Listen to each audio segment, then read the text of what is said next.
श्री गुरु चरण बोलो, श्री गुरु चरण सरोज निज मन वर्णौ रघुवर विमल यज्जसु जोदायक। ये चार फल कौन से हैं? यहाँ चार फल की बात आई ना, जोदायक फल। आप लोग सब लोग ये पढ़ते हो ना हनुमान चालीसा। चार फल कौन कौन से हैं आप बताओ? बल बुद्धि विद्या देहु मोहि, ये फल है। बल बुद्धि विद्या, तो ये तो तीन ही हुए ना, बल बुद्धि विद्या, तो ये तीन हो गए। चौथा बता दो फिर। चार फल कौन कौन से हैं? हाँ, चार फल मतलब चार पुरुषार्थ। चार फल मतलब होते हैं धर्म, बोलो धर्म, बोलो धर्म, अर्थ, काम, मोक्ष। धर्म अर्थ काम, ये हैं चार फल। जो भगवान की आराधना करता है उसका धर्म भी बढ़ता है, अर्थ भी बढ़ता है, अर्थ मतलब पैसा, और कामनाएं भी पूरी होती हैं, मीन्स काम, और वह मोक्ष का भी अधिकारी हो जाता है। तो सुव्यवस्थित सब मिला। आजकल आदमी को क्या चाहिए? आजकल आदमी को केवल अर्थ चाहिए, अर्थ और काम। आजकल का आदमी दो चीजों के लिए पागल है, पैसे के लिए और स्त्रियों के लिए, स्त्रियां पुरुषों के लिए, काम। तो आजकल दो बचा है, अर्थ और काम। जबकि अर्थ काम नहीं, पहले धर्म। आपका जीवन धर्म के अकॉर्डिंग हो, धर्म के अनुसार जियो। धर्म होगा तो अर्थ आएगा, अर्थ दूसरे नंबर पर है। धर्म अर्थ, जब धर्म से चलोगे तो क्या आएगा? अर्थ आएगा। तो अर्थ से कामनाएं पूरी होंगी, और कामनाएं पूरी हो जाएंगी। जब मन संतुष्ट हो जाएगा तो आप अपने आप मोक्ष के अधिकारी हो जाएंगे। ये सुव्यवस्थित सिस्टम से आजकल कोई चलता नहीं है। सिस्टम से चले तो धर्म भी मिले, अर्थ भी मिले, काम भी मिले और मोक्ष भी मिले। लेकिन आजकल आदमी मोक्ष सब चाहते हैं, लेकिन धर्म से चलते ही नहीं। तो बिना धर्म से चले मोक्ष तक पहुंचोगे कैसे? कामनाएं, इसलिए आजकल लोगों के पास सब कुछ है, गाड़ी बंगला पैसा, फिर भी कामनाएं पूरी नहीं हो रही हैं, इच्छाएं पूरी नहीं हो रही हैं, शांति नहीं है, क्योंकि धर्म नहीं है। शांति तब तक नहीं होगी जब तक धर्म नहीं होगा। वेश क्या है?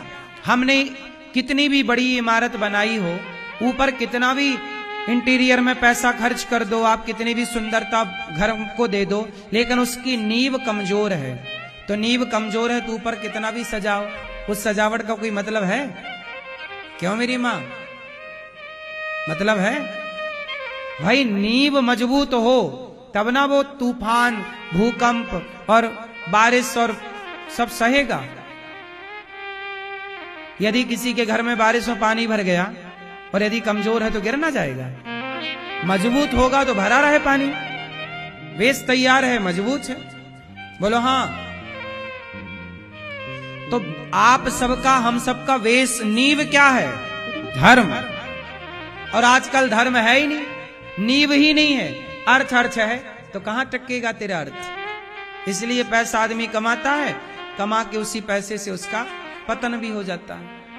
ना आते देर लगती आजकल पैसे को, ना तो जाते देर लगती, क्योंकि बिना धर्म के कुछ नहीं होता साहब। अनिरुद्धाचार्य इतने वर्षों से आज समाज के बीच में हैं, किसके बल पर? धर्म के बल पर। धर्म क्या है? मेरा धर्म है कि जो मैं बताता हूं कि वृद्ध माओं की सेवा होती है यहाँ पर, जो मैं बताता हूं कि गौरी गोपाल अन्न क्षेत्र चलता है, जो मैं बताता हूं वो है। आप आकर चेक कर सकते हैं वृंदावन में कि किस तरह सेवाएं हैं। अब मैं बताऊं और करूं ना तो फिर मेरा धर्म तो बिगड़ जाएगा ना। तो मैं यदि टिका हूं तो किसके बल पर? धर्म के बल पर। इसलिए धर्म मजबूत रखिए अपना, प्राण जाए पर धर्म ना जाए। हम उतना ही कहते हैं जितना करते हैं। हम गौ माता की सेवा करते हैं तो कहते हैं आप भी करो। गौरी गोपाल गुरुकुल में 150 बच्चे पढ़ते हैं तो हम आपसे कह रहे हैं कि पढ़ते हैं, आप आके चेक कर लो। यही धर्म है ना कि हम जो कह रहे हैं वो है। अब है ना और कहें तो वो अधर्म है, फिर वो क्या हो जाएगा? और अधर्म वाला व्यक्ति टिक नहीं सकता। कब तक चलेगा धर्म? बोलो, तुम्हारी बेईमानी कितने दिन चलेगी साहब? आजकल आदमी बेईमानी से तो धन्ना सेठ होना चाह रहा है ना। बिजनेस में बेईमानी, व्यापार में बेईमानी, खाने पीने की चीजों में मिलावट, बेईमानी, सब जगह बेईमानी। धर्म से चले तो लंबा चलेगा, अधर्म से चल रहा है तो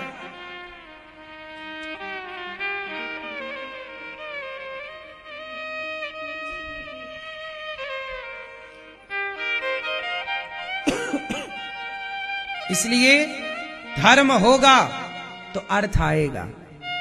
पैसा कमाना है साहब तो पहले धर्म से चलो, सिस्टम से चलो। अच्छा ये बताओ, जो बड़े बड़े ब्रांड हैं, बड़े बड़े ब्रांड हैं, कोई भी चीज खाने के चीजें हो या कपड़े इत्यादि हो, ब्रांडेड चीज जो होती है उसमें क्वालिटी होती है कि नहीं? हाँ या ना? और जो लोकल चीज होती है उसमें क्वालिटी होती है कि नहीं? खेल किसका है? कई बार आप सामान्य चीज खरीदते हो, लोकल सी है, चूंकि आपने पैसे दिए हैं पर सामने वाले ने क्वालिटी नहीं दी। पैसे तो ले लिए आपसे क्वालिटी के, पर सामने वाले ने आपको क्वालिटी नहीं दी। हाँ या ना? तो अब ये बताओ कि यदि आपने उसका सामान एक बार खरीदा और आपने कहा यार इसमें तो क्वालिटी है ही नहीं, तो दोबारा खरीदोगे? क्योंकि उसके बिजनेस में क्या नहीं है? धर्म नहीं है। धर्म कहता है कि आप दाम ले रहे हैं तो उसका काम दें, क्वालिटी दें, क्वालिटी दें ना आप। यदि आप देसी घी का पैसा दे रहे हैं, माना कि 1000 रुपए आप दे रहे हैं, भाई साहब हमें 1000 का घी दे दो। अब आपने 1000 रुपए दिए कि हमें देसी घी दो, और सामने वाले ने यदि शुद्ध देसी घी 1000 में दिया, तब तो आप सदा उससे लेन देन करोगे भाई, ईमानदारी से, क्वालिटी है उसके घी में। लेकिन वो मिलाने लग जाए तो फिर क्या होगा? आज नहीं कल पकड़ी जाएगी बात। तो आप बाजार में रह भी तब सकते हैं ना साहब, लंबे टाइम तक। 1 दिन 2 दिन तो कोई भी रह सकता, 1 साल 2 साल कोई भी बिजनेस कर ले, लेकिन लंबा बाजार में टिकना है तो क्वालिटी मेंटेन करनी पड़ेगी। हाँ या ना? जो आप पैसा जिस चीज का ले रहे हैं वो आपको देना पड़ेगा। यही है धर्म। कि आप यदि ये देसी घी का पैसा ले रहे हैं तो देसी घी दीजिए। आप यदि आपने कहा कि भाई मैं दूध दूंगा आपको 200 रुपए लीटर, लेकिन दूध दूंगा गिर गाय का, तो बाजार में गिर गाय का दूध 200 रुपए और 250 रुपए लीटर है, तो आपने देने को भी तैयार हो, भाई साहब तू 250 ले ले। पर अब यदि क्वालिटी है तेरे दूध में, गिर का है, तो आदमी देने से हिचकिचाएगा नहीं। लेकिन आपको पता चल जाए यार ये तो भैंस का पकड़ा रहा 250 में, पैसा ले रहा किसी चीज का और दे रहा कुछ, तो वो अधर्म हो गया। वो अधर्म कब तक चलेगा साहब? लेकिन धर्म से आप चल रहे हैं। यदि आपने धर्म को मेंटेन कर लिया कि आपने कहा कि मैं आपको ये दूध दे रहा हूं और आप वही दे रहे हैं, तो ये धर्म है। सामने वाले से आप पैसा ले रहे हैं, बता के ले रहे हैं कि भाई मैं इस चीज का पैसा ले रहा हूं, और आप वही क्वालिटी दे रहे हैं, तो सामने वाला जुड़ा रहेगा आपसे। और धन है, धर्म है तो धन आता रहेगा। ग्राहक जुड़ा है ना तो देता रहेगा। और धर्म छोड़ दिया आपने तो ग्राहक गया। इसलिए धर्म को मेंटेन करिए, धन अपने आप मेंटेन हो जाएगा। ये छोटी छोटी बारीक चीज लोग समझते नहीं। क्यों जी? बात सही है कि गलत है? हर जगह धर्म काम करेगा साहब। दूध बेचने वाले का भी तो धर्म है, पानी मिला रहा है वो अधर्म है। हाँ या ना? घी बेचने वाले का भी तो धर्म है, वो मिलावट कर रहा वो अधर्म है। साग सब्जी बेचने वाले का भी तो धर्म है कि वो ईमानदारी, वो कह रहा कि ऑर्गेनिक खेती करता हूं मैं, ये ऑर्गेनिक सब्जी है, तो आप उस सब्जी के डबल दाम देने को भी तैयार हो जाते। भाई साहब ये लौकी यदि ऑर्गेनिक है ये टमाटर यदि ऑर्गेनिक है तो आप इसके डबल दाम लो, तो सामने वाला देता भी है, लो भाई ले ले। लेकिन आपको पता चल जाए भाई ये पैसा तो डबल ले रहा है पर ऑर्गेनिक है नहीं, तो यह धर्म हो जाएगा।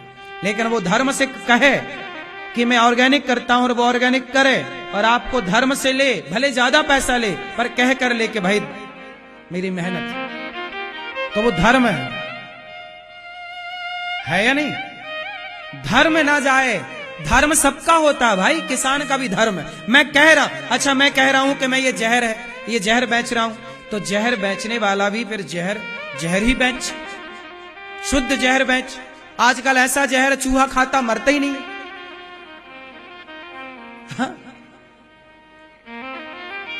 हाँ या ना?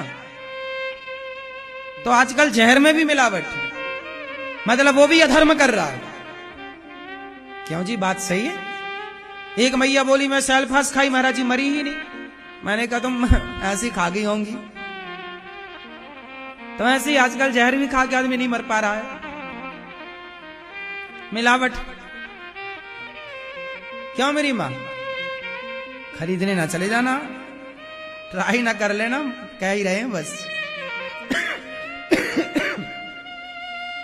तो धर्म सबका होता है। सुनार का क्या है? सुनार सोने का काम करता है। सुनार ने कहा भाई साहब मेरा सोना बिल्कुल खरा है, उत्तम कोटि का, यदि आपको विश्वास है तो आप लेते हैं। लेकिन आपको पता चला भाई साहब ये तो 18 कैरेट का सोना दे रहा था और कह रहा था कि 22 कैरेट का है, 22 के पैसे ले ली और दे दिया 18 का। अधर्म हो गया कि नहीं? आपने कहा कुछ, किया कुछ। साहब इससे आपने समाज में भी इनाम खराब किया और ईश्वर के घर भी आप दंड पाएंगे, क्योंकि आपने किसी के साथ छल किया है। हमने तो विश्वास किया था ना आपके, हम तो जानते नहीं है कि 18 कैरेट क्या होता है और 24 क्या होता है और 22 क्या होता है। हमने तो सुना है, हम नहीं जानते 18 कैरेट क्या है। और हमने सुना है कुछ आभूषण 18 कैरेट के होते हैं, कुछ 22 के होते हैं, सुना है। लेकिन हमने तो आप पे विश्वास किया ना। आपने कहा महाराज जी 18 कैरेट का है, देखो सील लगी, हमने ले लिया। लेकिन वो 15 कैरेट का था, मिलावट ज्यादा थी। तो आपने हमारे साथ क्या किया? बोलो, छल किया। और भगवान क्या कहते हैं? मोही कपट छल छिद्र न भावा। छल यदि आप किसी के साथ कर रहे हैं तो दंड के भागीदार आप हैं। आज का आदमी इसलिए तो परेशान है क्योंकि हर जगह बेईमानी है। अरे ईमानदारी से तुम कमाओ तो अचार रोटी ही तो खाओगे, लेकिन खाओ अचार रोटी, खाओ नमक रोटी ईमानदारी की। बेईमानी के 56 भोग खाने वाले बीमार पड़े हैं, परेशान हैं। लेकिन ईमानदारी से पैसा भले कमाएगा पर वो सुकून देगा, शांति देगा, वो पैसा टिकेगा, क्योंकि धर्म से आ रहा है। मैं जो कह रहा हूं वो है। यह अनिरुद्धाचार धर्म से चलता। ये दास अनिरुद्ध कह रहा है कि गौरी गोपाल आश्रम में सेवा होती है, वृद्ध माएं रहती हैं, उनको दवाई भोजन मिलता है, अखंड रसोई चलती है। जो कहता हूं वो है, मैं धर्म से कार्य कर रहा हूं। क्यों जी? क्योंकि मुझे भी भगवान को जवाब देना है। आप लोग पैसा देते हो, महाराज जी 11,000 ले लो, आप संतों को अन्नदान कर देना। आप लोग देते हो, अब बताओ आप लोग पैसा देते हो, सवेरे से हजारों संत आते हैं, भोजन उनको बांटा जाता है, तो आपका पैसा जब सेवा में लगेगा तब ना वो धर्म हुआ। यदि मैं पैसे ना लगाऊं, रख लूं, तो मेरे से क्या हो जाएगा? अधर्म हो जाएगा। और उस अधर्म का हिसाब फिर मुझे ईश्वर को देना पड़ेगा। शायद आप तो हिसाब ना भी मांगो, लेकिन ईश्वर को तो देना ही पड़ेगा। तो मैं ना आपकी नजर में बेईमान होना चाहता, ना भगवान की नजर में बेईमान होना चाहता, क्योंकि बेईमान तो बेईमान है, चाहे वो आपकी नजर का हो या ईश्वर की नजर का।